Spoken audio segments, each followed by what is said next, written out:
આપણે અહીંયાથી research development cell દ્વારા જે આ આખું કોર્સ વર્ક કન્ડક્ટ થઈ રહ્યું છે, એક બહુ સરસ અભિગમ અપનાવ્યો છે, એટલે તમને ખૂબ ખૂબ પહેલા તો ધન્યવાદ.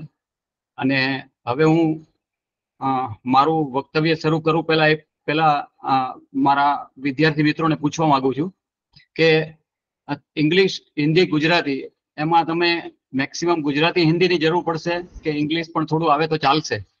સાહેબ થોડુંક ઇંગ્લિશ ચાલશે અને હિન્દી હોય તો વધારે સારું, કે ઘણા બધા નોન ગુજરાતી મિત્રો પણ છે, તો હિન્દી ઇંગ્લિશ મિક્સ હોય તો બહુ સારું છે. ઓકે, તો I will go in both Hindi and Gujarati also, અને ક્યારેક ક્યારેક અંગ્રેજી વર્ડ્સ આવી જાય તો જો જેને ક્લેરિફાય કરવું હોય તો એ પૂછી શકે છે, નો ડાઉટ અબાઉટ ઇટ. અચ્છા, તો ગૌરવભાઈ હું હવે સ્ટાર્ટ કરું છું. Please sir, please. Okay okay. Dear friends, વિદ્યાર્થી મિત્રો, આ એક ટોપિક લઈને હું આપની સામે ઉપસ્થિત થયો છું. એ છે current affairs in research. Topic को कहते हैं करंट अफेयर्स इन रिसर्च. मैंने यह टॉपिक इसलिए चूज किया है कि हमारा देश एक अलग किस्म की तरह प्रगति कर रहा है, और दुनिया के सभी well developed countries, under developing countries and developing countries के साथ तालमेल करके, मिलजुल करके एक और नई हाइट बनाने जा रहा है. इसी दिशा में हमारा भी एक दायित्व रहेगा as a PhD research scholars कि हम भी कुछ कर पाए हमारे देश के लिए.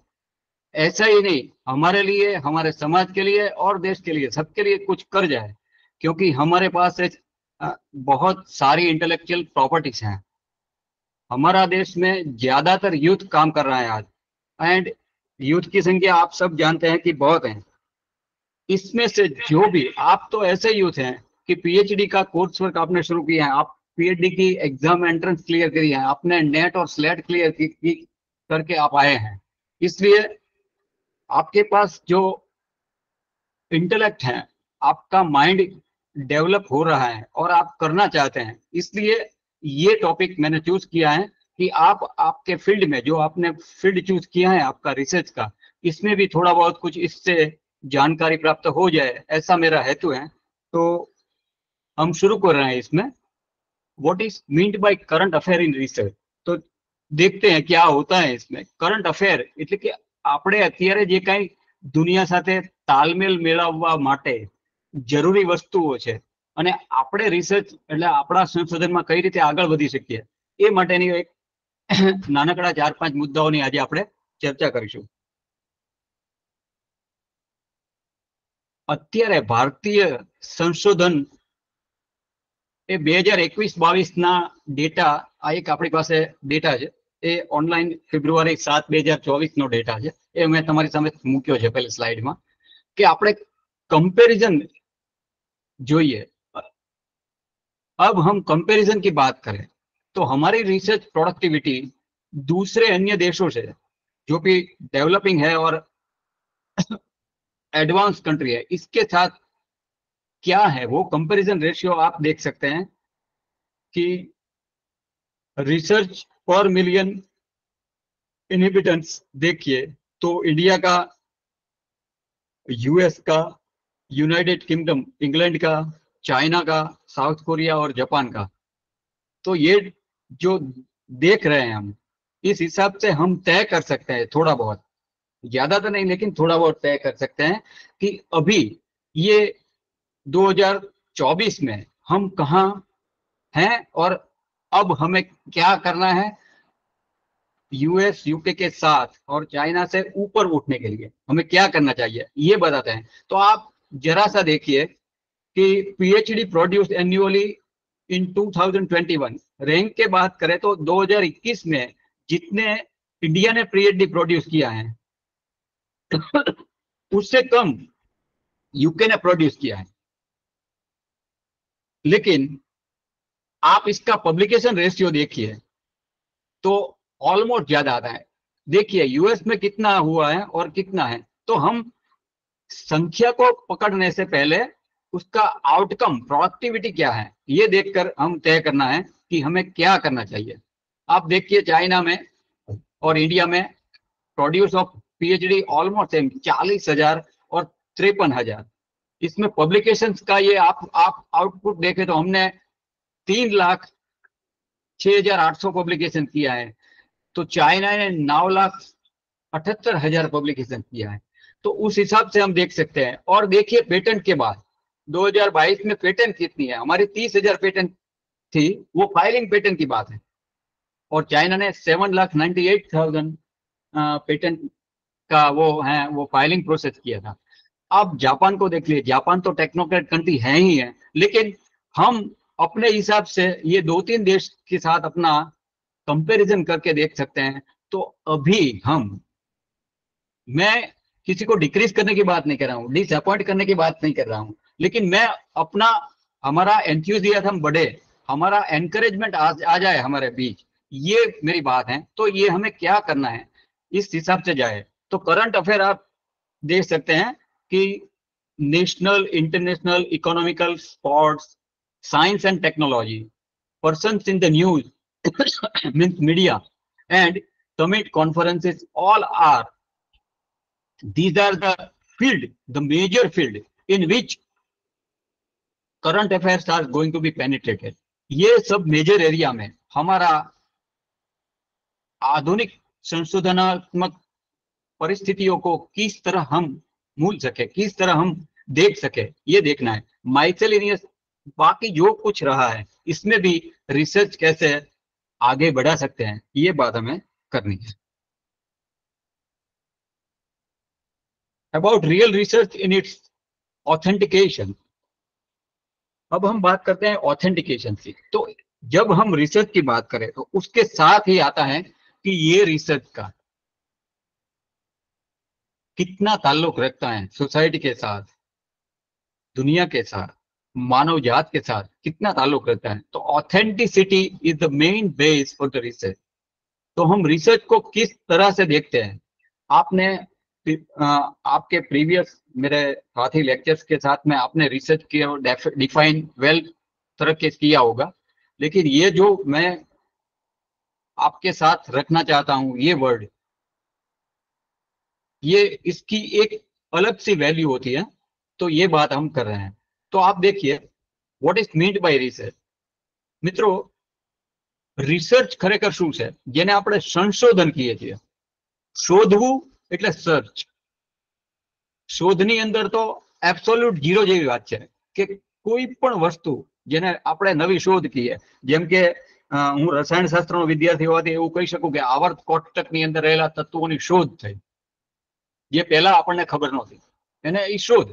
તો શોધ અને પછી એ શોધની અંદરથી એના બધા જ પરિમાણોને એક સાથે વિચારીને અલગ અલગ રીતે મૂલવવાની પદ્ધતિઓ, એને સંશોધન કહેવામાં આવે છે। જીઓલોજીની અંદર સંશોધન કરીએ, વિજ્ઞાનના કોઈ પણ ક્ષેત્રમાં સંશોધન કરીએ, અર્થશાસ્ત્રમાં સંશોધન કરીએ, શિક્ષણ શાસ્ત્રની અંદર સંશોધન કરીએ, સાથે સાથે બીજા કોઈ પણ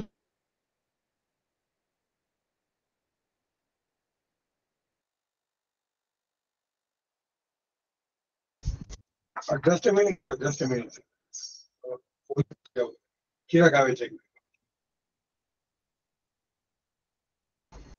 Student just be waited, કંઈક ટેકનિકલ એરર છે, ચિરાગ સોલ્વ કરી છે. પણ ચિરાગ એવું હોય તો કેમેરાનો જે યુએસબી વાળો છે એને એકવાર કાઢી નાખ કે પાછો જોઈન કર. આઉટ થઈ જાય ચિરાગ, લોકઆઉટ થઈ જાય. કેમેરાનો યુએસબી છે ને એ કાઢીને પાછો રીઇન્સર્ટ કર. માઇક નો કનેક્ટિવિટી ગઈ છે.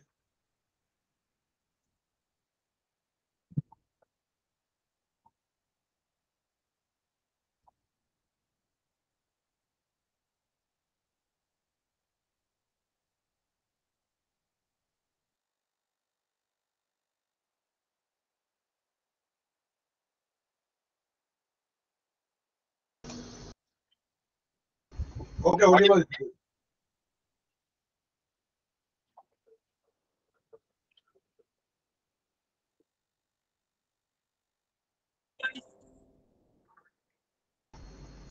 ઓકે, સ્ટાર્ટ કર Chirag. Screen yes. Can I audible now? Yes, sir. Yes, sir. You're audible. તો મિત્રો સોરી ફોર ટેકનિકલ એરર, હું ફરી વખત આપની પાસે વાત મૂકું. તો જે શોધ અને સંશોધનનો મેં શબ્દની વાત કરી કે કોઈ પણ ક્ષેત્રની અંદર જે વસ્તુ પહેલાથી ખબર જ નહોતી અને આપણી સામે દુનિયા સામે આવે છે એને શોધ કહેવામાં આવે છે. અને એ શોધાયેલી વસ્તુની સાથે દરેક પરિમાણોથી વિચારીને એને અલગ અલગ કઈ રીતે છે, શું છે, કઈ રીતે આવ્યું, એના હિસ્ટોરિકલ વેલ્યુથી માંડીને એના છેલ્લામાં છેલ્લી એપ્લિકેશન સુધીની જો વાત કરીએ તો એને સંશોધન કહેવામાં આવે, એને રિસर्च शब्द वापरना है. અને જ્યારે સંશોધનની વાત કરીએ મિત્રો, जब हम रिसर्च की बात कर रहे हैं तो फ्रेंड्स इसके साथ उसकी ऑथेंटिकेशन की बात आती है, इसकी एथिकल वैल्यूज की बात आती है. तो ये दोनों की हम बात कर रहे हैं आज कि what is mean by research and what is mean by real research. So you can see knowledge of the use of exchanging knowledge in the new and creative way, so through generate a new concept, methodologies and understanding. तो यही बात हुई ना कि कोई भी संशोधन हो रहा है, इसमें something should be new, something should be added as a new, it is should be creative also. तो कुछ ऐसा करना चाहिए हमें रिसर्चની અંદર મિત્રો એવું કંઈક કરવું જોઈએ કે જેની અંદર જે કાંઈ છે એની કરતા વધુ સારું અથવા તો વધુ નવી રીતે મૂકવામાં આવે, એની પદ્ધતિઓ એવી રીતે વિકસાવવામાં આવે કે જે વસ્તુ છે એને લોજિકલી, ટેકનોલોજીકલી તમે સારી રીતે પ્રૂવ કરી શકો અને એના પરિમાણોને સાબિત કરી શકો. તો એને માટે આપણે ઘણી વખત રિપોર્ટ તૈયાર કરતા હોઈએ, રિઝલ્ટ જે મળે એનું એનાલિસિસ કરતા હોઈએ છીએ. તો આ દરેક વસ્તુ જે એક્ઝિસ્ટિંગ નોલેજ હોય એની અંદર નવી ક્રિએટિવિટી ઉમેરી અને કંઈક નવા કોન્સેપ્ટથી એને ડેવલપ કરવામાં આવે અને એ જે ડેવલપ કરવા માટેની આખી પદ્ધતિ હોય એને આપણે મેથોડોલોજીસ કહીએ છીએ. તો એ મેથોડોલોજીસ કઈ રીતે થાય એ પણ નવી મેથોડોલોજી છે. એ બધી વસ્તુઓ છે એ રિસર્ચ સાથે સંકળાય છે. I hope now I am audible, sir. મિત્રો, વિદ્યાર્થી મારો Yes, અવાજ? sir. Okay, Yes, okay. sir. Yes, sir. આવે છે.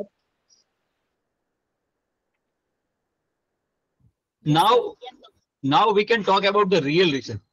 Research is the new concept and new methodology. Something should be added with a very specific understanding. Now what is meant by real research? तो एना माटे बहुत specific words છે મિત્રો, बहुत specifically समझाया गया है कि gathering and analysing a body of information of data and extracting. हम कंप्यूटर साइंस, आप सब कंप्यूटर मेरे से भी ज्यादा जानते होगे, पहचानते होगे, आपको सॉफ्टवेयर हैंडल करना बहुत अच्छी तरह से आता होगा. तो इसमें क्या होता है, कंप्यूटर जब हम सीख रहे थे, पुरानी बात कर रहा हूं मैं आपके, आप जब बच्चे थे और सीख रहे थे कंप्यूटर, तो आपको सिखाया गया होगा कि first collection of the data and classification of the data. तो ये दो कॉन्सेप्ट हैं. इसमें the same way we have to go for the real research is the gathering and analysing of the information or a particular data, that is a raw data, and let it be extract in such a way. So we have to extract from this raw data, then we have to classify this data. All are in a very specific format and with a systematic methodology. तो क्या होता है friend कि जब हम सारा data collect कर सकते हैं, आप एजुकेशन फील्ड में हैं, आप इकोनॉमिकल फील्ड में हैं, आप साइंटिफिक कोई भी साइंस के डिसिप्लिन में हैं, सभी को रिसर्च करने के लिए पहले डेटा को कलेक्ट करना पड़ता है. ये तो हम सब जानते हैं. तो कैसे डेटा कलेक्ट करें, ये आपके पास तो अब तो वन क्लिक में दुनिया पूरी मोबाइल में आ गई है. लेकिन ऐसी बात नहीं है. Only the online data is not sufficient. Why? Because of the question of authentication. So that's why we have to understand about the authentication first. तो जब हम ऑल द डेटा गैदर करें, डेटा का कलेक्शन करें, तब हमें ये तय करना कि ये डेटा सही है और नहीं. तो ये हम कैसे तय कर सकते हैं? ये इसके लिए हमें हमारा लॉजिक अप्लाई करना पड़ेगा, हमारी अंडरस्टैंडिंग को डेवलप करनी पड़ेगी और हमारा बेसिक कॉन्सेप्ट जो हमारे फील्ड में है उसको कॉन्सेंट्रेट करना पड़ेगा. ये सब कहते हैं रियल रिसर्च में आता है। This is the real research and requires an open-ended question for which there is no ready answer. कोई भी आंसर आपके पास है नहीं। मैं क्या करने जा रहा हूं मेरे बारे में, मैंने एक टॉपिक चूज किया है, मेरा एम मैंने सिलेक्ट किया है, लेकिन मेरा ऑब्जेक्टिव क्लियर नहीं है। तो aim and objective different, we know that, because aim is the general one, objective is very specific one. तो ऑब्जेक्टिव तय करने के लिए मेरे पास कोई आंसर नहीं है, मेरे पास तो एम, मैंने जनरल एम लेकर तय करके बैठा हूं। तो अब क्या होगा, तो जो भी डेटा मैं कलेक्ट करूंगा उस हिसाब से मुझे जब क्लासिफाई करने का टाइम होता है तब मुझे ये पूरी तरह तय करना पड़ेगा कि क्या ये सही है या गलत है। सही है तो किस तरह से सही है, मेरा रिसर्च का जो मैंने टॉपिक चूज किया है इस हिसाब से ये कोरिलेट करेगा कि नहीं करेगा, करेगा तो कैसे करेगा, नहीं करेगा तो क्यों नहीं करेगा। तो उसमें से भी हमारा आंसर आए, तो ये रैंडम है, उस आंसर को हमें स्पेसिफाई करना है, हमें कॉन्सेंट्रेट करना है। That is called actual research. So there is 3 point of research. हमने ऑथेंटिसिटी ऑफ द रिसर्च के लिए 3 पॉइंट किया। What is meant by research, तो we define the research. What is real research, तो रिसर्च में क्या रियलिटी आती है वो देखना है। And what is actual research, तो ये तीसरा पॉइंट हम क्लियर करने जा रहे हैं, उसको कहते हैं न्यू डेटा।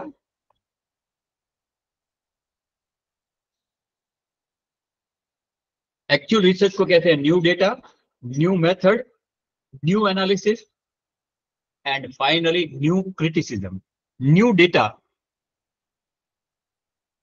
ये हमने तो कलेक्ट किया है, तो कलेक्ट करके क्लासिफाई कर देने से काम नहीं होता है। क्लासिफाई करने के बाद हमारा जब रियल रिसर्च के साथ उसका को रिलेशन हुआ है, हमें उसको एनालाइज करना है, हमारा सभी रिजल्ट को एनालाइज करना है। एनालाइज करके हम भी जो भी प्लस और माइनस के साथ उपस्थित होते हैं उसको कहते हैं न्यू डेटा।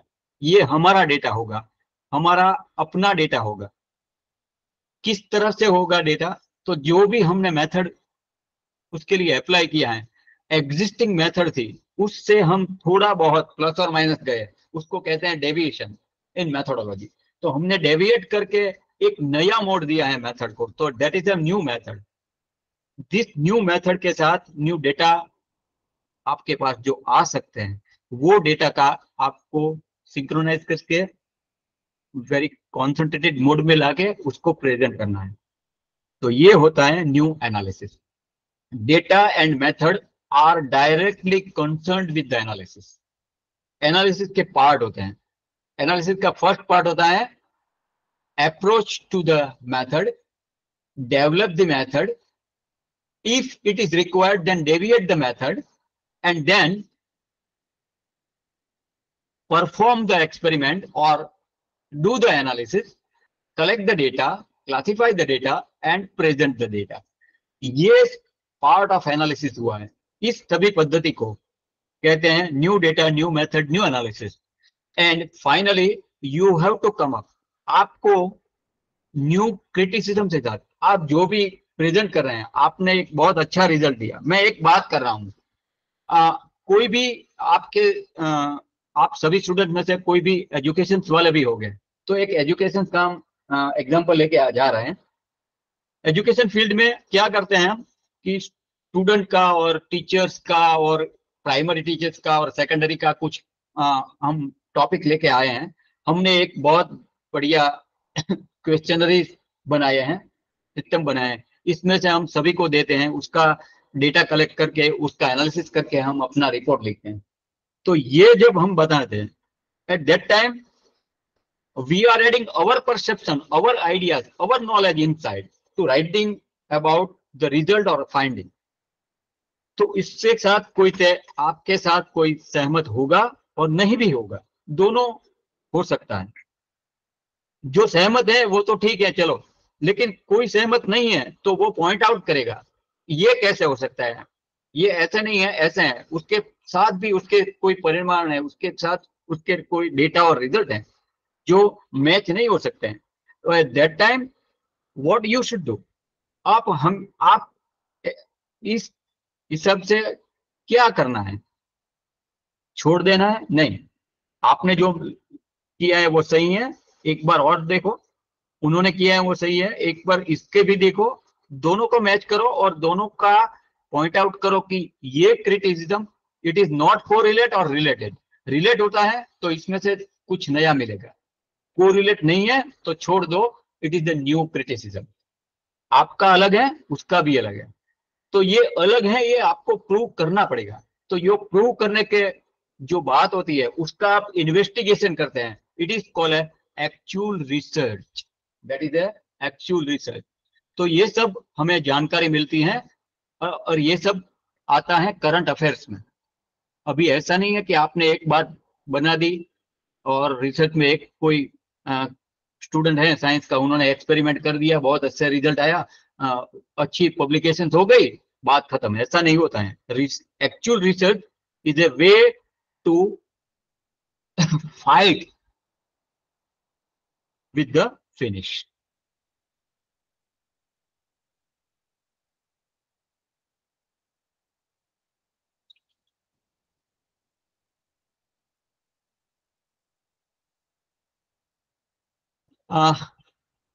अब हम बात कर रहे हैं किस किस तरह के रिसर्च होते हैं करंट अफेयर्स में। क्वांटिटेटिव रिसर्च होता है, टू टाइप ऑफ रिसर्च, आप लोगों को सभी को पता है, qualitative research and quantitative research. तो आज क्वालिटेटिव रिसर्च तो आगे आएंगे हम, दूसरी बार जब मिलेंगे शायद तो करेंगे बात, क्योंकि ये टॉपिक हमारा है directly connected with the quantitative research, क्योंकि हम सभी फील्ड के साथ आज काम कर रहे हैं, करंट अफेयर्स की बात कर रहे हैं, तो इसमें क्वांटिटेटिव रिसर्च की बात होती है। तो देखिए क्या होता है, different 6 type of point, these are the different class or types which is penetrated in quantitative research। तो आप देखें, फर्स्ट कॉन्सेप्चुअल होता है, ये मोड किया है हमने कॉन्सेप्चुअल मोड। ये कॉन्सेप्चुअल रिसर्च मीन हमारा aim and objective both are very clear. Aim is a clear cut one, from this one we have concentrated our objectives, and object is directly connected with our area of experiment, not area of research, area of experiment, so it is called a conceptual work। Quantitative में conceptual work होता है મિત્રો। Conceptual work એટલે સૈદ્ધાંતિક રીતે જે આપણે સંશોધનને જે મહત્વ આપીએ છીએ, એ સંશોધનમાંથી આપણે જેટલા આપણા મૂલ્યો તારવેલા છે આપણા ફિલ્ડની અંદર, એ મૂલ્યોને વધારે સારી રીતે ઓછા સમયની અંદર સારા પરિણામો મેળવવા માટેની જે પદ્ધતિ છે એ વિકસાવવી, એવી રીતે આપણે એને રજૂ કરીએ તો એ કોન્સેપ્ચ્યુઅલ, અને પછી એને descriptive. Second is a descriptive. તો એની અંદર જે કાંઈ કોન્સેપ્ટ ડેવલપ કરેલો છે, how we can understand, how we can analyse, or how we can go with the systematic methodology, that is called descriptive।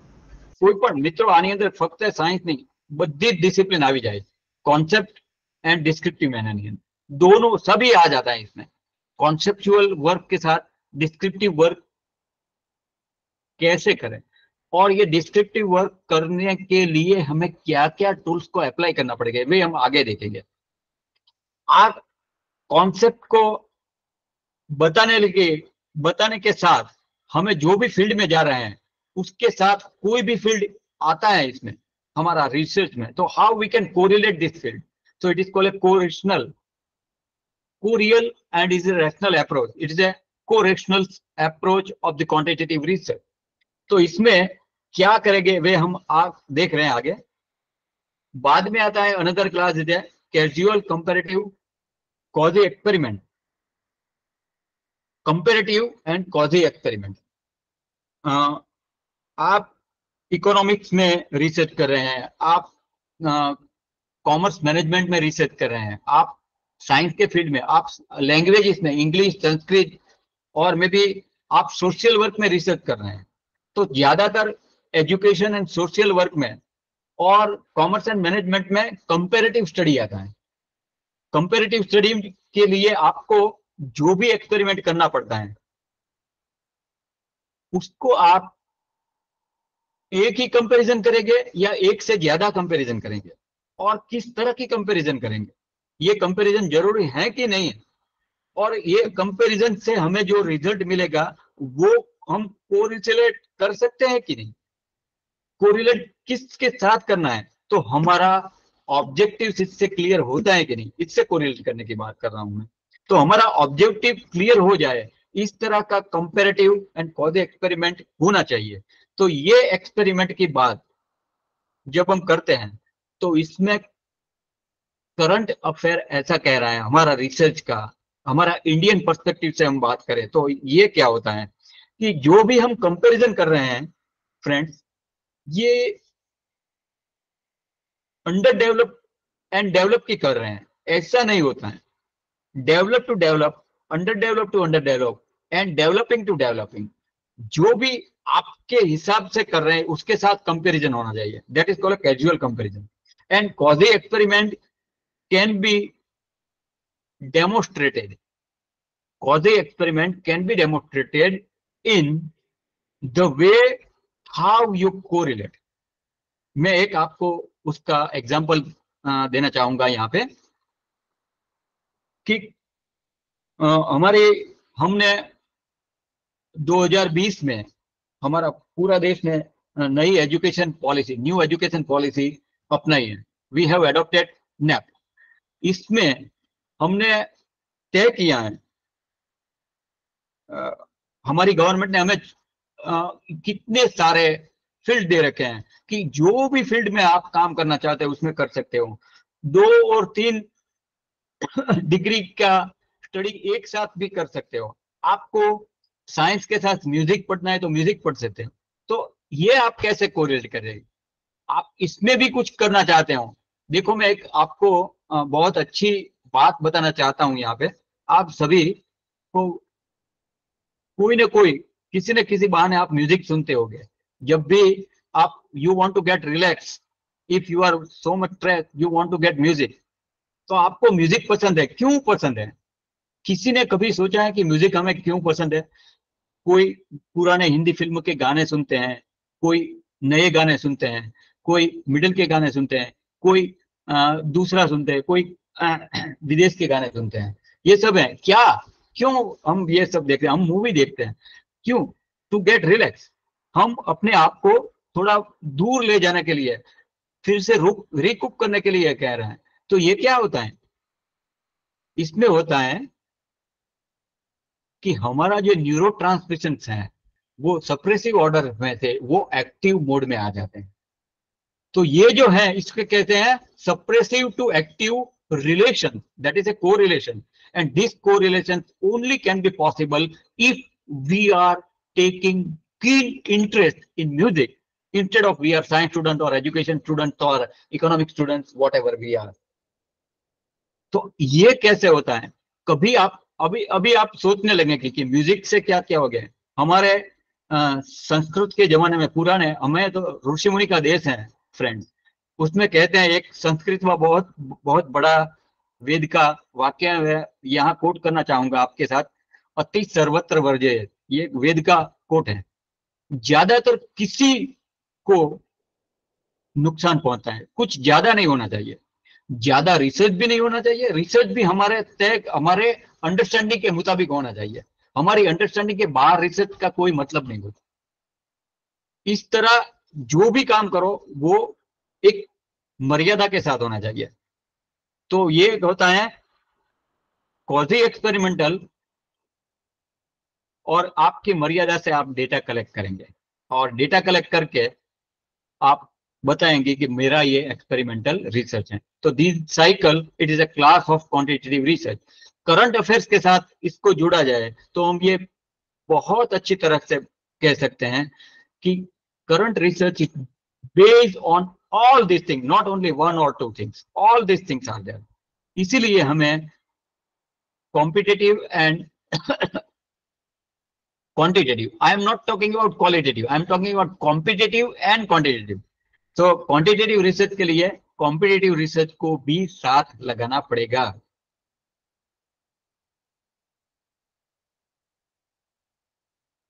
Authentication की बात मैंने कह दी है।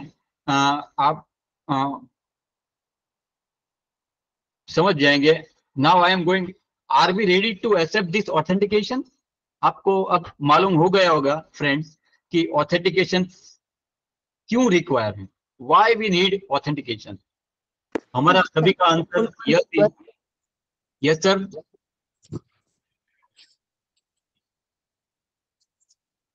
Hello,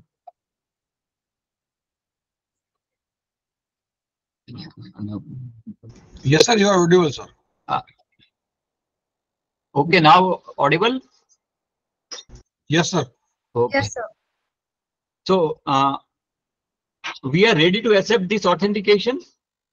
Our answer is yes. Then we have to travel around the current condition and development area of our AIM research. Let us see.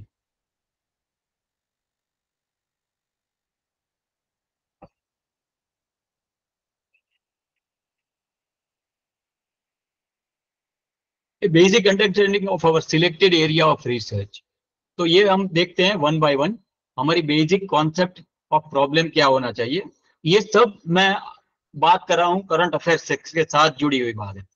Basic concept of problems, इसमें हम example के हिसाब से देखते हैं। लैंग्वेज स्टैटिक है, आप हम कोई भी लैंग्वेजेस के प्रोग्राम में है और इसमें हम रिसर्च करना चाहते हैं और कर रहे हैं, तो क्या होता है, हमारा बेसिक कॉन्सेप्ट इनमें वेरी क्लियर होना चाहिए।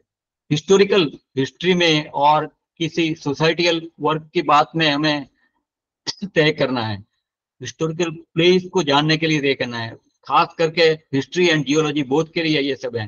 Basic concept should be very clear. Economical clear होना ही चाहिए, सोसाइटियल एंड साइंटिफिक। साइंटिफिक में तो बिना कॉन्सेप्ट कुछ क्लियर ही नहीं होता। अब सोसाइटी की बात में एक एग्जांपल लेके हम आगे जाएंगे।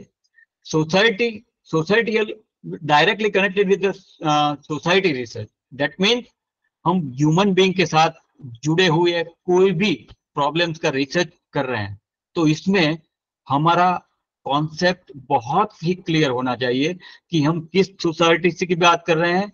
ये सोसाइटी डेवलप्ड सोसाइटी है, अंडर डेवलप्ड है, नॉन डेवलप है, और क्या है, एजुकेटेड है कि नहीं है, किस तरह से है, ये सब हमारे पास जानकारी होनी चाहिए। और इसमें भी मोस्ट इंपॉर्टेंट बात ये है कि सोसाइटी में जब हम we are doing social research, we should not be very logical और rational, we have to be first a very good human being, then you can clear your concept, तो आपका प्रॉब्लम बहुत अच्छी तरह से आगे बढ़ेगा। ऑब्जेक्टिव्स, बेसिक कॉन्सेप्ट के बाद आते हैं objectives, and we know about the difference between aim and objectives. आप ऑब्जेक्टिव्स एंड एम का भेद तो जानते ही हैं। तो कॉन्सेप्ट क्लियर होने के बाद आपका एरिया, जो भी आप सब्जेक्ट में है, इसका जो एरिया ऑफ रिसर्च है, उसका करंट ऑब्जेक्टिव्स आप बना सकते हैं। You can make your objectives in a very clear conceptual man.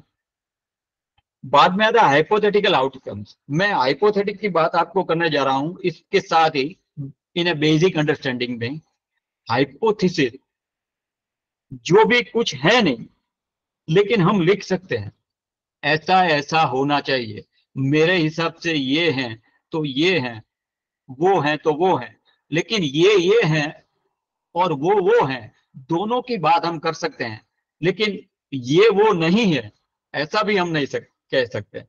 So there is no clear answer. Clear answer तब होगा हाइपोथेसिस का जब आपके पास आपके रिजल्ट आएंगे, आपकी मेथड एस्टेब्लिश होगी, आपने सिस्टमेटिकल अप्रोच करके वर्क किया है, वर्क के आपके पास कुछ रिजल्ट आए हैं, वो रिजल्ट आपने एस्टेब्लिश करके बहुत अच्छी तरह के पेश किया है, दैट इज कॉल्ड आउटकम। तो हाइपोथेटिकल आउटकम मीन्स इमेजिन और सजेस्टेड, परहैप्स नॉट ट्रू और रियली हैपनिंग। आप जो भी आउटकम के साथ आते हैं, आपके पास जो भी रिजल्ट आया है, उसका नेगेटिव भी हो सकते हैं और पॉजिटिव भी हो सकते हैं, दोनों की शक्यता है। इट में बी आइदर पॉजिटिव और नेगेटिव, तो दोनों की बात कर रहे हैं, दैट इज हाइपोथेसिस। और मैं आप सबको फ्रेंड्स कहना चाहूंगा यहाँ पे कि make hypothesis with your imagine and your perception. आपको इसमें से कुछ ना कुछ तो मिलेगा ही मिलेगा, क्योंकि जब आप इमेजिन करते हैं तो आपका माइंड, आपका न्यूरो ट्रांसमिशन बहुत अच्छी तरह से डेवलपिंग मोड में आ जाते हैं और काम करेंगे। वो काम आपको ऐसा दे सकते हैं कि आपको पहले कभी सोचा भी नहीं होगा कि ये मैं करूंगा और मैं ये कर सकती हूँ। You can do like this. So by my point of view, hypothetical outcomes by our perception and our imagination should be very important in our very clear basic concept and objectives of our real research. Hypothetical structure are situations that we imagine. There are specific language to form to express the hypothetical situation. For example, it would invest in R&D if they have the capital. ये बात मैं आपको एक उदाहरण के रूप में बताने जा रहा हूं कि टाटा और बिरला हमारे देश के, now Adani and Ambani both, हमारे देश के सभी सारे बहुत बड़े उद्योगपतियों ने कैसे उस कंपनी का R&D डेवलप किया होगा। If they doesn't have that much profit, how they can go for the research. हमारे देश का लॉ है रिसर्च एंड डेवलपमेंट के लिए कि आपके प्रॉफिट का 20% आपको रिसर्च एंड डेवलपमेंट में इन्वेस्ट करना ही करना है। और ये सब तो मोर देन 20% करके ज्यादा पैसे कमा सकते हैं। क्यों ऐसा होता है? Because their structure, hypothetical structure are very perfect. ये होगा ही होगा। ये आपके ये स्टेज तब आ सकता है जब आप पूरा कंसंट्रेशन के साथ, कीन इंटरेस्ट बना के आप अपना फील्ड में काम करेंगे। So that is A hypothetical situation for imagination. ये भी हमारे करंट अफेयर में होता है। उसकी रियल इंपैक्ट सोसाइटी पे क्या होगी? इसके 3 पॉइंट है, क्लिनिकल, इकोनॉमिकल एंड ह्यूमनिस्टिक। ये तीनों, कोई भी फील्ड में आप रिसर्च कर रहे हैं तो उसका करंट सिनेरियो ये होना चाहिए कि इसकी इकोनॉमिक इंपैक्ट क्या होगी, ह्यूमन लाइफ पर इंपैक्ट क्या होगी, clinical that means day to day routine life पे इसकी इंपैक्ट क्या होगी। ये सब आपके रिसर्च के साथ जुड़े हुए क्वेश्चंस हैं, इसको आपको रिजॉल्व करना पड़ेगा। Type of look of qualitative and quantitative data to inform and provide this research. मैं एक बात करना चाहता हूं आपको यहाँ पे कि जो भी आप रिसर्च करते हैं, कुछ आपने कुछ तय किया होगा। सभी स्टूडेंट, हम सब एक साथ हैं, मैं भी रसायन शास्त्र का स्टूडेंट ही हूँ आपके जैसा। हम सब ने रिसर्च के लिए एक तय किया है कि ये मेरा एम है और ये रिसर्च के लिए particular for this one, for my this title I have this objective. तो हमारा ऑब्जेक्टिव પણ ક્લિયર છે આપણા બધાના। તો એ સમયે હવે મારી પાસે નવો ક્વેશ્ચન એ છે કે મારા આ સંશોધનથી મને શું ફાયદો, મારા ડિપાર્ટમેન્ટ, મારી યુનિવર્સિટી, મારા કલીગ્સને શું ફાયદો, મારા ફેમિલીને શું ફાયદો, અને પછી મારા દેશને શું ફાયદો, અને એથી પછી વધારે સારું રિસર્ચ તો મારી આ દુનિયાને શું ફાયદો।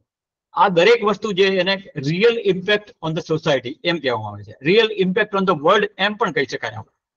તો એની અંદર યુરોપિયન કમિશને એક બહુ સરસ વાક્ય કીધું છે, મિત્રો, a change or a benefit to the economy, society, culture, public policy or service, health, environment and quality of the life. કોઈ પણ અત્યારના આ દુનિયાની અંદર ચાલતા સંશોધન એટલે કરંટ રિસર્ચ માટેનો એક જ પોઈન્ટ છે, અને સારામાં સારો પોઈન્ટ છે। આ યુરોપિયન કમિશને વાત કરી છે, પરંતુ ઇન્ડિયન કમિશનથી માંડીને દરેક દેશે અને વર્લ્ડ હેલ્થ ઓર્ગેનાઇઝેશને પણ આ વસ્તુને અપનાવી છે, અને એ આપણે ઇકોનોમી, દેશની, કોઈ પણ દેશની ઇકોનોમિકને ઉપયોગી થાય એવું સંશોધન હોવું જોઈએ, સોસાયટીને ઉપયોગી થાય એવું સંશોધન હોવું જોઈએ, કલ્ચર એટલે એ દેશની સંસ્કૃતિને ઉપયોગી થાય એવું સંશોધન હોવું જોઈએ, પબ્લિક પોલિસી અને સર્વિસ। જબ આપણા દેશની જે કોઈ સર્વિસ છે, પબ્લિક સર્વિસ છે, પબ્લિક સેક્ટર છે, એ બધાને નુકસાન ન થાય પરંતુ એને ઉપયોગી થાય એવું હોવું જોઈએ। હેલ્થ એટલે માનવજાતની તંદુરસ્તી માટે પણ એ સંશોધન ઉપયોગી હોય. અને સૌથી અગત્યનું environment and quality of environment or quality of life. Environment તો છે જ, પણ ક્વોલિટી ઓફ લાઈફ, માણસની જીવન જીવવાની પદ્ધતિ પણ એનાથી જો ઊંચી આવે, સુધરી શકતી હોય દરેક રીતે, તો એ રિસર્ચ કામનું છે. અને આપણે કોઈ પણ ફિલ્ડમાં હોઈએ મિત્રો, આપણું રિસર્ચ એ રીતે જ હોવું જોઈએ કે જેની impact should be very very positive. અને એને અમારા સાયન્સની ભાષામાં અને આપણા બધાની ભાષામાં કેવું હોય તો ગ્રીન ઇમ્પેક્ટ હોવી જોઈએ એની. It is green impact. देखिए फुलफिलमेंट ऑफ एम. अब हमने जो एम की बात की, ऑब्जेक्टिव की बात की, करंट अफेयर की बात की, इसमें क्या होना चाहिए, अब हम क्या करेंगे इसके लिए, ये सब देख तो लिया, अब करने की बात आई है. Aim provide a broad context provide smaller steps that researchers must take accomplish to overall research goal. तो हमने ये तय कर लिया, एम से ऑब्जेक्टिव्स पे आ गए. ऑब्जेक्टिव्स का जो हमने नैरो फील्ड भी चूज कर लिया. अब ये नैरो फील्ड में ही हमें प्ले करना है. अब हम ज्यादा बहुत बढ़िया फील्ड में प्ले कर लिया, अब तो इससे नैरो में आ गए. नैरो फील्ड में हम कैसे प्ले करके हमारा बेनिफिट, हमारा आउटकम्स निकालेंगे, ये करने के लिए हमें अपना गोल सेट करना पड़ेगा. आप संस्कृत की बात करो, आप लैंग्वेज इंग्लिश और गुजराती की बात करो, हिंदी की बात करो, इकोनॉमिक्स की बात करो, कोई भी बात करो, कोई भी फील्ड की बात करो, आपका रिसर्च गोल आपके ऑब्जेक्टिव्स में सेट हो जाना चाहिए. वो कैसे सेट करेंगे आप, तो उसकी भी बात है. आपको ये 3 बात हमने आगे देखी, उस हिसाब से आपको देखना है. मैं यहाँ पे एक एग्जांपल दूंगा आपको, मैंने लिखा नहीं है इसमें, आपको मैं ऐसे ही दे रहा हूं कि गोल सेट करना है. देखो मैं रसायन शास्त्र का विद्यार्थी हूं, तो मैंने एक गोल सेट किया है कि मैं कैंसर ज्यादातर आज दुनिया में फैल गया है, उसके लिए मैं एक अच्छी दवाई बना लूंगा. मेरे को एक अच्छा कंपाउंड बनाना है जो एंटी कैंसर मेडिसिन बन जाए. तो ये मेरा गोल हुआ. तो ये गोल तो बहुत बड़ा गोल हुआ, इसके लिए मेरे को कॉन्सेंट्रेट करना पड़ेगा. तो मैं कैसे कॉन्सेंट्रेट करूंगा, तो मैं करूंगा मेरा जो भी, तो उसमें मैं कॉन्सेंट्रेट कर जाऊंगा मेरा गोल के लिए. I will target my literature, कि मैं कैसे करूंगा, उस हिसाब से मैं आगे बढ़ूंगा. तो आपको आपका जो भी फील्ड है, आप एजुकेशन में है, इकोनॉमिक्स में है, कॉमर्स मैनेजमेंट में है, लैंग्वेजेस में है, सोसाइटी में है, और ह्यूमन रिसोर्सेज में है, जहां भी है, आप you have to set your particular research goal. ये करंट सिनारियो है हमारा.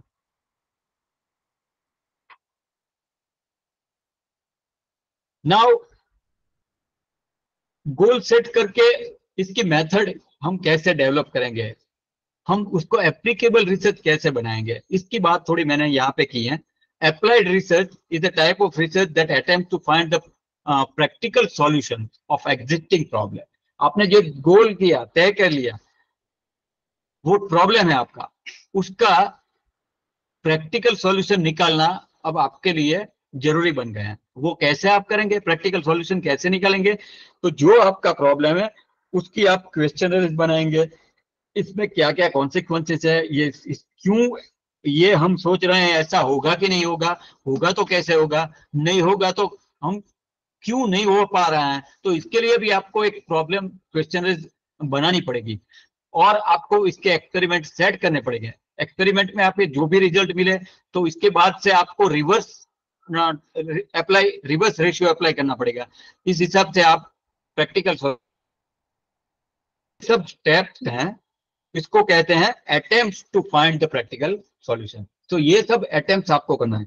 मैं आपको बता रहा हूं कि आप कोई भी एजुकेशन फील्ड वाले हैं, कोई छोटे छोटे बच्चों के फील्ड में रिसर्च कर रहे हैं, तो बच्चे आजकल मोबाइल लेके बैठ जाते हैं, वो अपने प्लेग्राउंड में खेलने के लिए जाते ही नहीं है. माँ बाप भी ऐसे हैं, बच्चों को दे देते हैं मोबाइल. तो ये सब इम्पैक्ट है. तो सोसाइटी पर क्या इम्पैक्ट पड़ेगी, ये बच्चे जवान होंगे तो इसके मन में क्या होगा, उसको तो कुछ स्पॉट आता है नहीं, तो उसकी फिजिकल फिटनेस होगी कि नहीं होगी, ऐसा कुछ रिसर्च कर रहे हैं, हो गया आप. तो इसके लिए आपको ये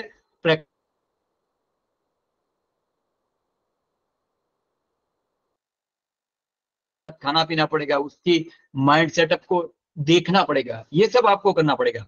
These all are your existing problem. To set up the experiment, you have to come up with the data, you have to classify this data, then you have to produce the data. ये सब हो गया. Economics में भी आप ये कर सकते हैं, कॉमर्स मैनेजमेंट में भी, ये सब में आप ये कर सकते हैं. It is of challenges and set up the experiment to get the practical solution. This type of research employs the empirical methodologies such as the experiment to develop an understanding and the new knowledge. तो इस हिसाब से आप कोई भी नया ज्ञान जो आपने पाया है आपके एक्सपेरिमेंट से, वो आप सोसाइटी को के सामने रख सकते हैं, दे सकते हैं, और आपके जूनियर्स के साथ भी आप शेयर कर सकते हैं, आपके सीनियर्स के साथ भी आप शेयर कर सकते हैं. इसमें से भी कुछ कॉन्सेंट्रेट आपको मिलेगा और आप इसको पब्लिकेशन में जा सकते हैं, कर सकते हैं, दे सकते हैं. Now application. तो मेथड की बात जो मैंने बताई यहाँ पे वो थोड़ी ही बात है. ज्यादातर अलग अलग मेथोडोलॉजीज होती हैं, लेकिन हमारे पास समय की मर्यादा होती है, मैं सब कुछ एक साथ नहीं बता सकता, इसलिए मैंने थोड़ी बहुत बात कर ली है यहाँ पे. Now I am coming on the application in this research. हमारा करंट अफेयर्स क्या बताते हैं, आपका रिसर्च किस तरह से एप्लीकेबल बना सकते हैं. Applied research is a type of examination looking to find the practical solution for the existing problem. This can include the challenges in the workplace, education, and the society. The research type uses experimental methodologies such as experiment to collect further data in the area of study. तो जो हमने methodology से set किया है, उस हिसाब से आपने जो भी challenges को ओवरकम किया है, इससे आपने आइडेंटिफाई करके आप एक नया नॉलेज के साथ आए हैं, इसको फिर से एक बार एक्सपेरिमेंट में ले जाना है आपको. It is called a reproduction of the data. आपका डेटा रिप्रोड्यूसिबल होना ही चाहिए. Without reproducible there is no meaning of research. So that's why we have to go for the reproduction, reproducible manner.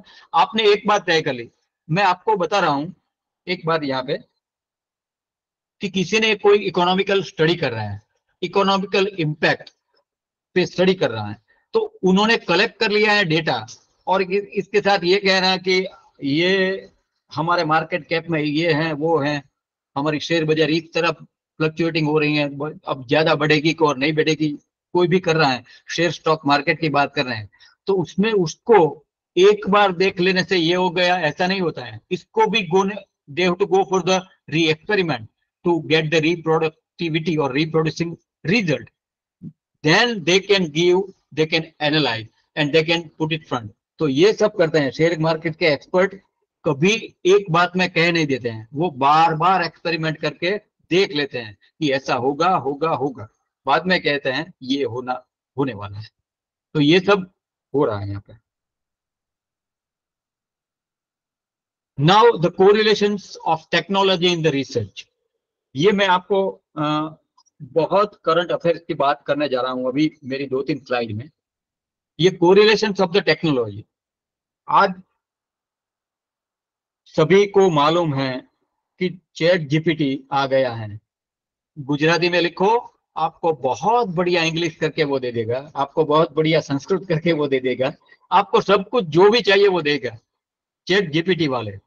और आपके पास तो सब कुछ है, तो आपको कोई रिसर्च गाइडेंस, रिसर्च सुपरवाइजर की भी जरूरत नहीं है. आपको जो भी करना है आप कर सकते हैं. आपको यूनिवर्सिटी की भी जरूरत नहीं है. आपको जो रिसर्च करना है अपने आप कर सकते हैं. लेकिन आपको जरूरत है वो अपने आप की जरूरत है, वो भी आप नहीं है, वो भी you are dependable on the software और एआई. तो ये बात हम करने जा रहे हैं. मेरी बात बहुत ध्यान से सुनिएगा माय डियर फ्रेंड्स. मैं जो बात अभी कर रहा हूं वो कोई भी किसी की टीकात्मक बात नहीं है. It is not criticism. I am pointing out the current affairs of the research in front of you to let you understand by yourself what is right and what is wrong, what is positive and what is negative. Okay, so let us go. The correlations of the technology in research, use of the tools or computational tools. हम सभी कोई data collect कर रहे हैं, कोई computer industries में research कर रहा है, कोई सॉफ्टवेयर इंजीनियर डेवलपर्स हैं वो भी रिसर्च कर रहा है, कोई इकोनॉमिस्ट है वो रिसर्च कर रहा है, कोई लैंग्वेज, सभी फील्ड में रिसर्च के लिए आजकल टूल्स आ गया है, कंप्यूटेशनल टूल्स तो आ ही गए हैं. Without computer right now nobody are we are like handicap without computer right. तो ये बात है. एक सेकंड है use of the secondary data in our research. आप सभी को मालूम है, आपने किसी को बताया भी होगा और नहीं बताया होगा तो आपका पर्टिकुलर एरिया का जब कोर्स वर्क शुरू होगा इसमें आएगा. There is a two kind of data in our research methodology, primary data and secondary data. तो हम सेकेंडरी डेटा की हम बात कर रहे हैं यहाँ पे कि our research data use secondary data. That means जो भी कलेक्ट किया है उसमें से जो एग्जैक्ट कोरिलेट होते हैं, it is called secondary data. Experiment बाद के जो भी डेटा है उसको कहते हैं सेकेंडरी डेटा. ये डेटा आपको कैलकुलेट करके किसी और टूल्स को अप्लाई करके कोरिलेट करना है और इस हिसाब से आपको जो भी ग्राफिकल और स्टैटिस्टिकल रिजल्ट प्रोड्यूस करना है. ये सब बात हुई है use of secondary data in our research. तो ये सब आप कर सकते हैं टेक्नोलॉजी की मदद से. Then analyse of work by software. जो भी प्रोग्राम्स हैं जो आपके रिसर्च के साथ एग्जैक्टली जुड़े हुए प्रोग्राम हैं वो सब सॉफ्टवेयर बेस्ड प्रोग्राम के हिसाब से आपको उसका एनालिसिस करना है. Use of online primary data and its supportive data with respect to our और योर फील्ड में भी. जो ये बात कर रहे हैं प्राइमरी डेटा जो भी कलेक्शन कर रहे हैं हम आप कोर्स वर्क के बाद करेंगे आपका, और आप अभी अभी कर भी रहे होंगे आपका collection of data, that is your reference work, literature survey, library work, जो भी आप कर रहे हैं. तो इसी को primary data which should be and supported data. Primary data collect करें, इसके साथ आपको कोई भी क्रॉस रेफरेंस करके डेटा सपोर्ट करते हैं.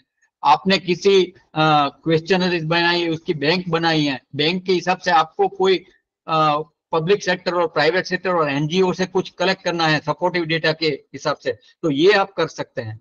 तो ये सब respect to your field. It is you can go for the offline and online both, but offline you can collect by yourself. If you go for the online, again you have to go for the authenticity and add the technology, whether it is positive or negative, that's you have to mention. तो आपको अपनी जरूरत है, किसी और की जरूरत नहीं. आप अपने हिसाब से ऑनलाइन सर्वे प्राइमरी डेटा का कर सकते हैं. Make more concentrated outcomes and findings. आपका जो भी टेक्नोलॉजी बेस से आपने जो भी किया है, लाए हैं आप आउटकम, उसको कॉन्सेंट्रेट किए. कॉन्सेंट्रेट मैंने यहाँ ये वर्ड इसलिए रखा है कि outcomes should not B complex. किसी को अच्छी तरह पेनिट्रेट हो जाए इसके माइंड में, इस तरह का आपका आउटकम होना चाहिए. एक ही बात में आप 2-3 बार समझा सके सबको, ऐसा इसी को concentration. So this concentrated outcomes of your findings will be correlate with the technological research. ये आज के जमाने की करंट अफेयर्स की मांग है. अब मैं आपके सामने एक क्वेश्चन रखा है, आप पढ़ सकते होंगे. Anybody will read the question, please? Any student?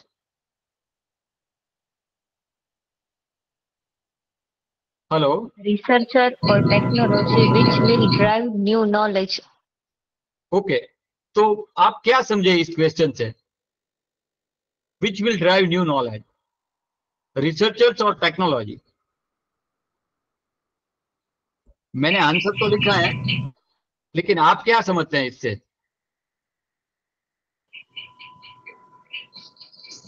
So if may I? Pardon me? Sir ऐसा हो सकता है जो नया इंफॉर्मेशन आ रही है, जो न्यू नॉलेज हम लोग जो रिसर्च करके बनाते हैं, जैसे आपने रियल रिसर्च की बात की थी. तो अगर एज एन इंडिविजुअल मैं बनाती हूँ, मैं उसमें मेरे थॉट्स हैं वो भी कहीं ना कहीं आ जाएंगे.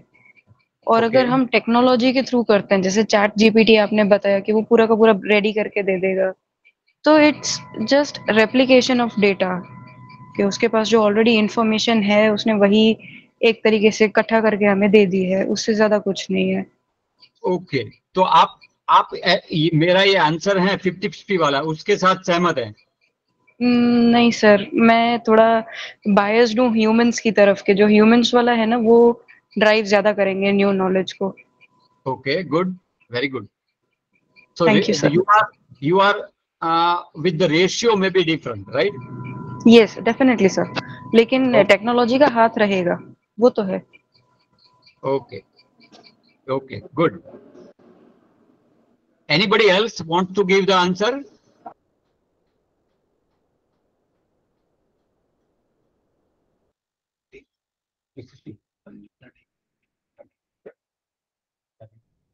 Hello? Anybody want to give answer? Okay, no problem. Let us go ahead.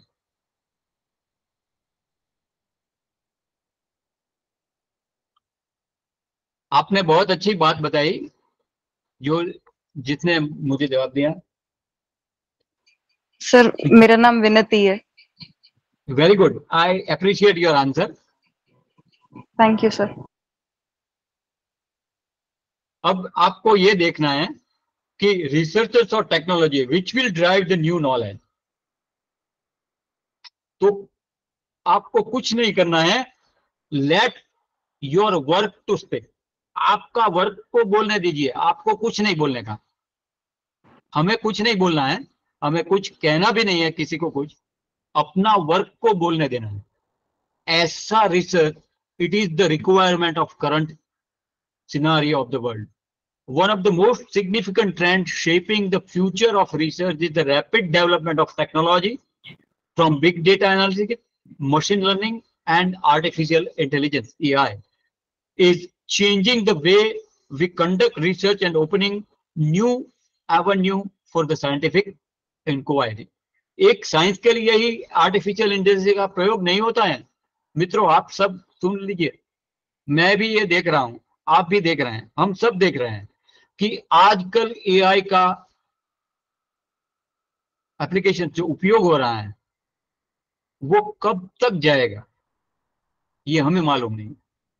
AI is penetrating each and every field of the research, not even research, in the day-to-day and routine life also. And the day will come, the human will be dependable, maybe 100%, who knows, on robot or AI. तो ये मैंने अभी बताया, एक संस्कृत का वाक्य coat किया था। आप किसी को याद है मैंने जो वेद का वाक्य किया था? आप किसी को मैं क्या बोल रहा था, कोई बताएगा प्लीज? सर, अति सर्वत्र वर्जयेत। Very good, very good. What is your name? Pooja Joshi sir. Pooja Joshi, okay, thank you Pooja ben. अति सर्वत्र वर्जयेत, so that's why it is coming again here. The much more applications or the use of AI, it's not also maybe good. Ati sarvatra varjayat. We have to break at some point. We have to stop at some point, or we have to think about it at some point, at some level, how much technology we should adopt, how much intelligence artificial we should adopt, we should penetrate in other way of research. Otherwise, artificiality will be gain more and humanity will gain less. So we should not destroy humanity. We should not destroy anything. We have to be balance everything. And that's why let our work pick what we have to pick. A new tool of artificial intelligence change the whole concept of the world research. मैंने ये सब आपके सामने questionnaires रखी हैं, और also the same questions now coming here. आप सब क्या सोच रहे हैं मेरे friends? Artificial intelligence is a trustworthy? How to control humanities and ethics? It is possible to keep ethical values in research? convergence of critical path into the some functional by help of the controlled artificial intelligence. ये सब में ये point की हम अब बात करने जा रहे हैं. आर्टिफिशियल इंटेलिजेंस हमारे सभी क्षेत्र में आजकल बहुत अच्छी तरह से और पॉजिटिव मैनर से काम कर रहे हैं. लेकिन क्या ये पॉजिटिव मैनर बन पाएगी, बन रह पाएगी लॉन्ग वे तक? और AI will destroy the actual capacity of the human neuro transmission. हमारी मानव जात की जो लॉजिक की परसेप्शंस हैं वो खत्म हो जाएगी. हम सब डिपेंडेबल हो जाएंगे इसके. एआई का उपयोग बहुत अच्छी तरह से बड़े बड़े साइंटिस्ट, बड़े बड़े इकोनॉमिस्ट, बड़े बड़े लॉजिस्टिक, बड़े बड़े लॉयर्स, फेडरल कोर्ट के जजेस कर रहे हैं. Also to understand about the humanities we are applying AI. तो ये क्या सही है? एथिकल वैल्यूज बच पाएगी एआई के उपयोग से? ये सब आपको तय करना है. मैं तय नहीं करने वाला, मैं कुछ कह भी नहीं रहा हूं, मेरी कोई बात नहीं है इसमें. मैं ये सब क्वेश्चन आपके साथ करंट अफेयर्स के लिए रख रहा हूं. मित्रों, हम सबको ये तय करना है कि आगे हमें हमारे रिसर्च में क्या करना है, हम इसका उपयोग किस तरह से करेंगे. एक बात मैंने यहां बताई है, ये मैं इसका एग्जाम्पल भी शेयर करना चाहूंगा. Conversion of critical path into smooth functional by help of control artificial intelligence. ये हम कर सकते हैं, ऐसा मैंने सोचा है. आप मेरे साथ सहमत है? Yes, sir. Yes, sir. Okay. Yes, sir. How many students? आप सहमत हो तो आपका वो बता दीजिए. तो सब आप are you agree? Yes, put it like that.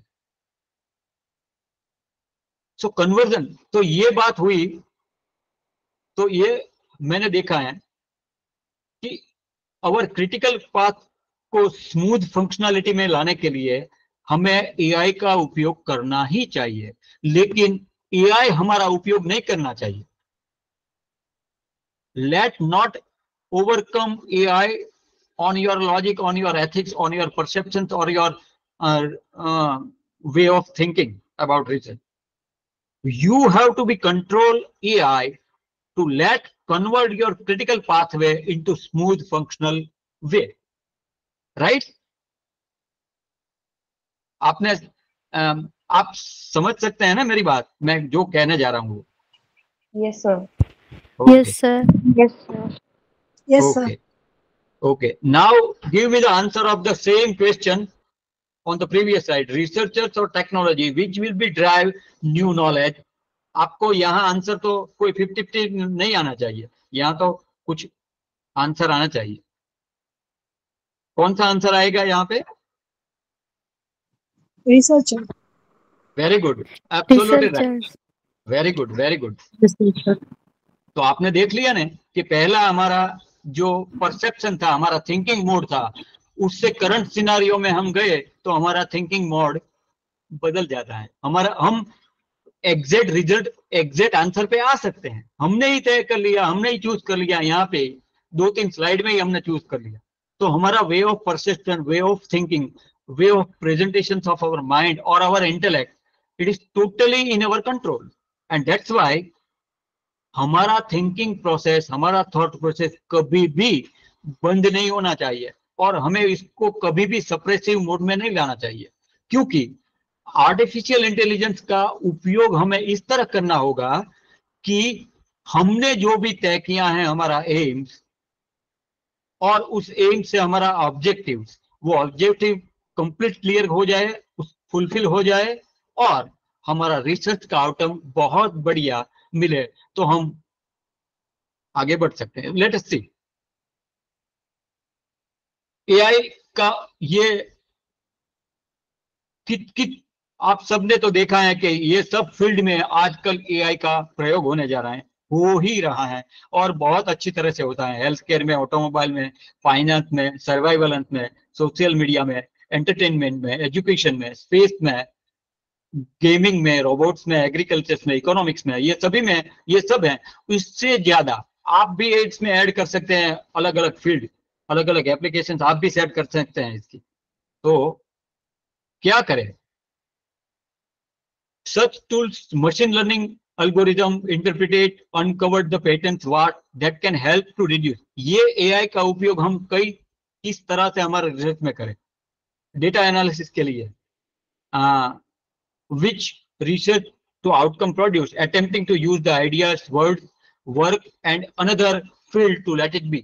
तो AI का उपयोग इस तरह हमारा डेटा एनालिसिस में करना चाहिए कि हमारा रिसर्च तो आगे बढ़े ही बढ़े, उस रिसर्च से दूसरा भी रिसर्च का फील्ड ओपन हो जाए। We can open the new era and new window by the use of AI in our research. ऐसा एनालिसिस हम अपने कंट्रोल्ड AI से कर सकते हैं। Using AI in the human subject research, AI tools is used to obtain, analyze, otherwise assess the identifiable data about human research participants, or the AI tools act as an extension or respective of the investigators by answering questions for potential current or past human participation। तो ये होना चाहिए कि human subject के लिए, humanities की बात जब हम कर रहे हैं माय डियर फ्रेंड्स, तब तो ये हमें बहुत ही मुश्किल से तय करना ही होगा कि इसका कंट्रोल कैसे करें। It should not be out of control, it should be with in the control.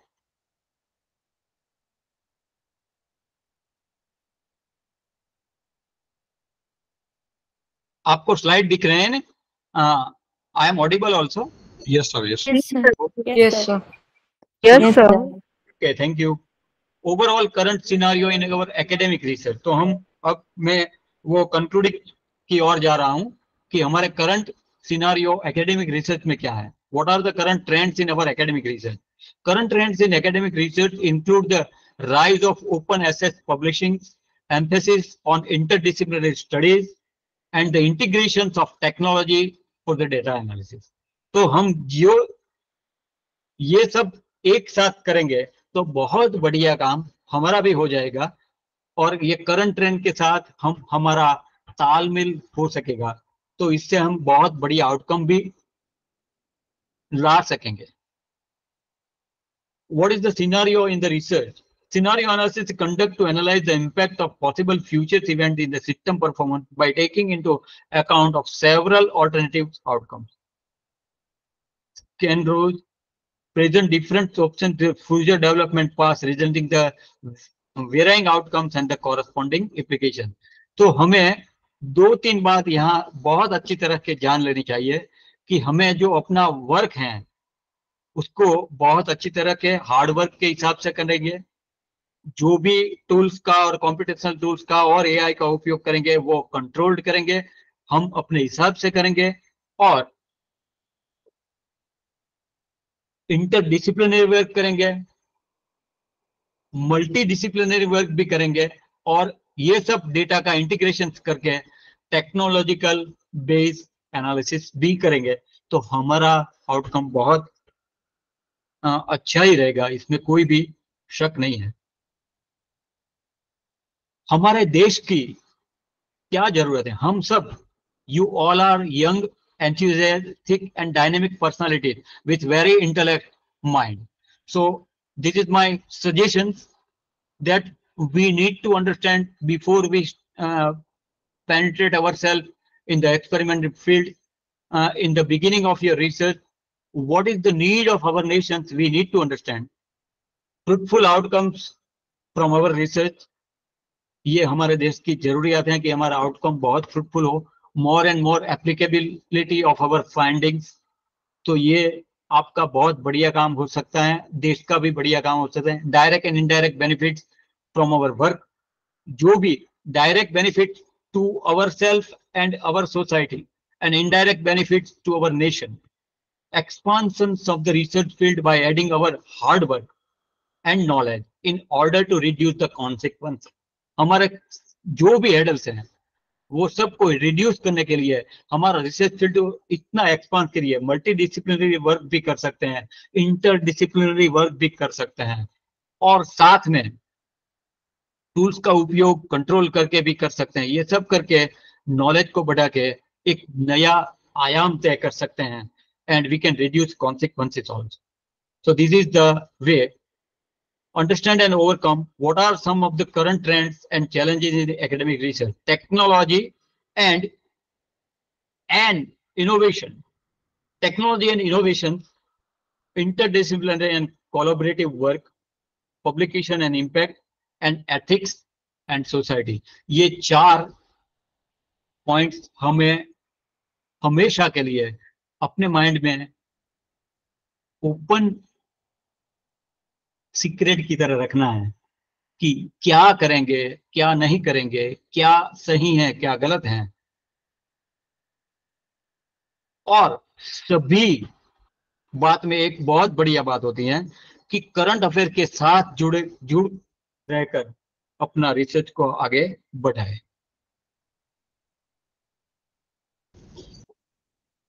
So this was about my thank you very much. I hope students, you are have some kind of ideas little bit from this one. Over to Dr. Gaurav Chauhan sir. Yeah, and now I think Kiran has raised her hand. If you want to ask anything, please, Kiran. No, sir. Sorry, I missed it. Any question from any student? Okay, so I think the lecture was in in-depth detail. Sir has presented this topic, not only like current trends, but basics of research and many more are covered. Yes, yeah, please. Sir sorry but हम हिंदी के student है ना, तो English में problem अभी भी होती है सर, तो कुछ चीजें समझ में नहीं आती है।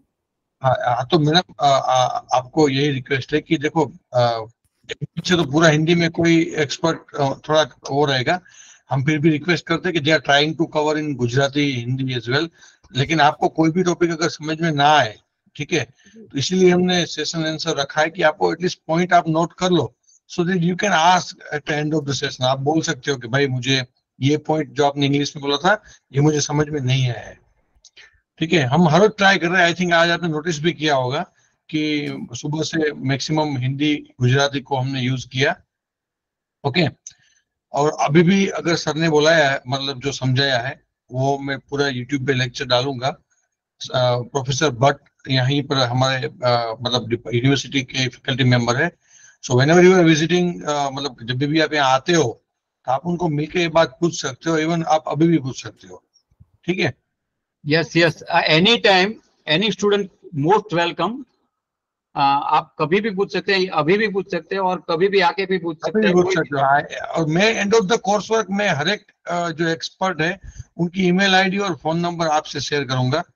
आपको जो भी टॉपिक में हो सकता है कि चलो अभी ब्रॉड टॉपिक सर ने लिया हो, जैसे ज्योतिका मैडम बोल रही है कि सब कुछ समझ में नहीं आए, बात सही है, लेकिन आप कभी भी कोई भी क्वेश्चन डायरेक्ट और हमारे थ्रू आप पूछोगे, we will help you, don't worry. Okay Jyotika madam? Okay sir, thank you. हाँ, okay. And so I think अगर अभी किसी को कोई भी डाउट हो तो आप पूछ सकते हो, अदरवाइज कभी भी पूछ सकते हो। And but sir, thank you so much for this detail lecture, really it was fruitful for all of us.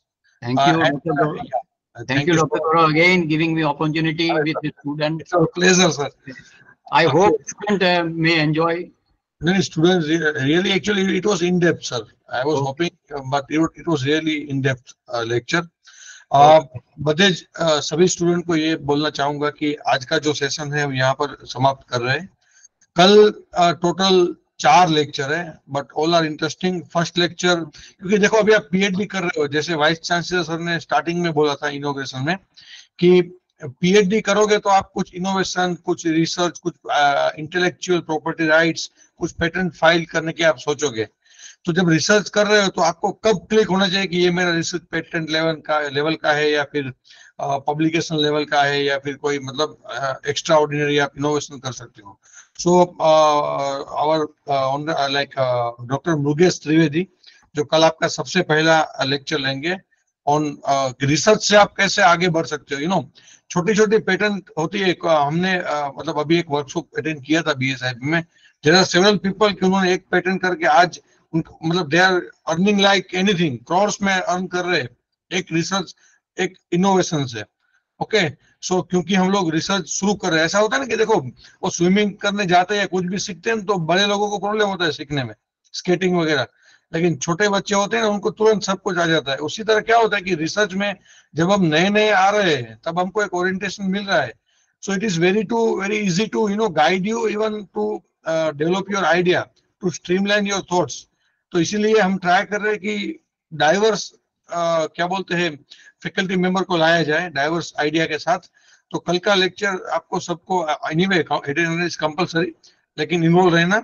Second lecture हमने ये भी रखा है कि हम लोग सब आज की दुनिया में मॉडर्न वर्ल्ड में जी रहे हैं, so how to be physically fit, food and nutrition के ऊपर भी रखा है भट्ट सर हमने एक लेक्चर कि भाई PhD करने के लिए बॉडी भी तो फिट होनी चाहिए। Okay so we have invited nutritionist who will deliver you a lecture on how to be you know physically fit at the time of research. तो कल दूसरा लेक्चर ये होगा। और third lecture will be given by Dhruma Vaidya, doctor Dhruma Vaidya on report and research paper writing. कि भाई जो research paper पढ़ते हैं वो जो सीक्वेंस अलग होती है लेकिन लिखने का सीक्वेंस अलग होता है। ओके उसके ऊपर देंगे। एंड लास्ट लेक्चर जो हम बात करेंगे कि PhD के जो ऑर्डिनेंस है, रूल्स एंड रेगुलेशन है UGC और कच्छ यूनिवर्सिटी के, that will be discuss by me and Suman. Suman आपको जो लेक्चर देगी कि भाई आपको एज अ PhD स्टूडेंट कौन कौन से एडमिनिस्ट्रेशन में ध्यान रखना है, रेगुलर RSC होनी चाहिए, रेगुलर फी भरनी चाहिए, टॉपिक चेंज करना है तो क्या करना है, गाइड चेंज करना है तो क्या करना है। Okay so all this things will be discuss by tomorrow. और कल शाम को 4:30-5 बजे के आजू बाजू हमारा जो फेज 1 है वो हम कंप्लीट करेंगे और नेक्स्ट इंस्ट्रक्शन में कल शाम को दूंगा। Okay so thank you so much again Bhatt sir, all the students, thank you so much. Enjoy final. Okay चलो bye bye, you can leave the meet. Thank you, sir. Thank you so much. Thank you, sir. Thank you, sir. Thank you so much. धन्यवाद। Thank you, sir.